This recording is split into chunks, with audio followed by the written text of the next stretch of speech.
Saya ini kebenaran kepala pas pampres, bukan periode yang sekarang. Saya cerita, saya nggak sebut-sebut yang lama. Kepala pas pampres beberapa periode yang lalu datang ke saya, dok, saya ini sakit darah tinggi dok, tensi saya normal sekarang, tapi saya harus minum obat seumur hidup dok. Obatnya kaptopril. Saya bosan minum obat ini. Bisa nggak dok saya nggak minum obat ini? Saya pada waktu itu terkenal sebagai terkun, Mbak, dokter plus dukun itu ya. Jadi datang ke saya pengen nggak pakai obat. Saya bilang ke bapak itu, baik pak, kita coba. Obat saya stop, saya kasih apa? Timun, seledri, bawang putih, pisang raja, kurma. Pulang pak, kontrol lagi minggu depan. Apa yang terjadi setelah minggu depan? Tensinya tambah naik pak. Dokter gimana sih dok? Bukannya stabil kok malah naik. Kenapa ini dok? Wah, saya ngeliat tampangnya udah serem banget itu kan. Yaudah deh pak, saya coba lagi, dosis saya naikkan pak. Timun dinaikkan, bawang putih dinaikkan, pisang raja dinaikkan, kurma dinaikkan. Orang bilang belenger nih orang gitu ya. Kontrol lagi pak minggu depan. Apa yang terjadi pak? Setelah minggu depan tensi tidak turun-turun. Saya pada waktu itu sempat hopeless. Aduh, harus gimana lagi? Dan bapak itu bilang ke saya, ini real pengalaman saya ketika praktek, dan real saya menggunakan terapi ini adalah pasien pertama saya. Saya pada waktu bilang ke bapak itu begini. Tapi sebelum bapak itu bilang ke saya, dok, ini udah gak berhasil dok. Apakah saya harus kembali ke kaptopril lagi? Tapi sama aja dong, percuma kalau saya harus kembali ke kaptopril lagi. Saya bilang ke bapak itu, Pak, saya sebenarnya punya sebuah pengobatan. Pengobatan ini belum pernah saya gunakan pak.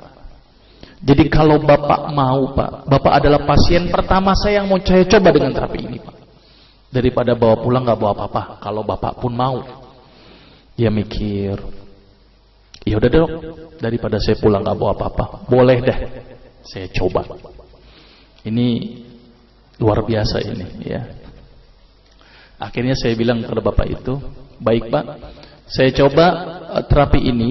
Kalau 2 minggu tidak ada perubahan, bapak nggak usah ketemu saya lagi. Tetapi kalau bapak ada perubahan setelah 2 minggu, tolong pak ketemu saya lagi selama 2 minggu. Tapi kalau tidak ada perubahan pak, bapak nggak usah ketemu saya lagi, berarti saya gagal. Dia mikir berapa saat. Baik dok, apa terapinya? Sederhana pak pada waktu itu. Saya suruh apa bapak itu? Siap dok, apa yang dokter lakukan? Saya bilang ke bapak itu, Pak, tolong bapak senyum sehari 20 kali pak. Dan setiap kali senyum selama 20 detik. Gila nih kali dokter ya. Bukan dikasih obat malah dikali senyum gitu ya.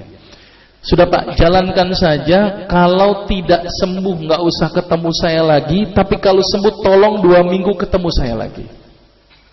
Dia mikir, baik dok, tapi bagaimana kalau saya tidak bisa senyum? Ya udah pak, ngelihat kaca senyum sendiri. Saya suruh begitu. Ini jujur saja, ini kasus pertama saya, dan saya waktu itu nekat saja karena saya sudah hopeless, harus bagaimana lagi kan, daripada dia tidak mau kembali ke kaptopril. Akhirnya di luar perkiraan saya pak. Ternyata bapak yang kepala pas pampres itu datang ke saya lagi pada waktu 2 minggu kemudian sambil senyum-senyum. Berarti kesimpulannya pak, sembuh pak. Kenapa kok bisa sembuh? Ini yang pertanyaan cukup mendasar. Kenapa kok senyum bisa sembuh? Sampai-sampai itu ajudannya bingung sama saya. Dokter, itu bapak diapain dok? Biasanya kalau upacara marah-marah, sekarang senyum-senyum. Baca koran, senyum-senyum. Bengong sedikit, senyum-senyum. Saya bilang memang target terapinya begitu, harus 20 kali sehari. Ternyata penelitian menunjukkan orang yang senyum sebanyak 20 kali sehari dengan durasi 20 detik setiap senyumnya, maka otak akan mengeluarkan sejenis zat yang namanya beta endorfin. Apa itu beta endorfin? Beta endogenous morfin, atau morfin yang dihasilkan alami oleh tubuh. Maka itu kalau orang yang biasa makan morfin, biasanya tubuhnya tidak bisa memproduksi morfin lagi. Jadi kalau orang yang banyak senyum Pak, ternyata morfinnya semakin banyak.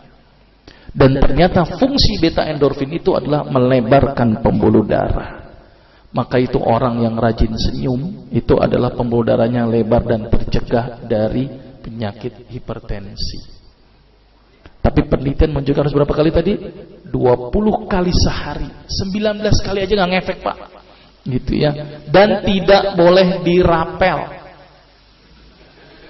20 kali 20 detik berarti berapa? 400 detik sekaligus saja nggak ngefek Pak.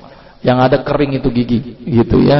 Jadi senyum yang berefek itu harus intermiten. Sekarang senyum, nanti senyum, nanti senyum. Ada lagi tuh pasien yang nyeletuk, dok, tetangga saya tuh sering senyum stroke juga. Saya bilang Pak, kalau ada orang yang rajin senyum tapi juga kena darah tinggi juga, berarti senyumnya nggak ikhlas. Ngelihat orang melarat, senyum-senyum. Orang susah, senyum-senyum. Nah ini senyum yang nggak bermanfaat Pak. Jadi senyum yang berefek itu adalah senyum yang dihasilkan dari hati yang datangnya ikhlas karena Allah Pak, bukan karena siapapun. Ya, jadi mulai sekarang harus berapa kali tadi? 20 kali penelitiannya. Karena senyum 20 kali akan mengeluarkan sejenis zat di dalam tubuh yang fungsinya melebarkan pembuluh darah. Maka itu orang-orang yang sakit darah tinggi, protap pertama saya apa? Senyum. Orang yang sakit jantung, senyum. Orang yang sakit stroke, senyum dulu. Kalau dia nggak bisa senyum Pak, berarti gagal pengobatannya.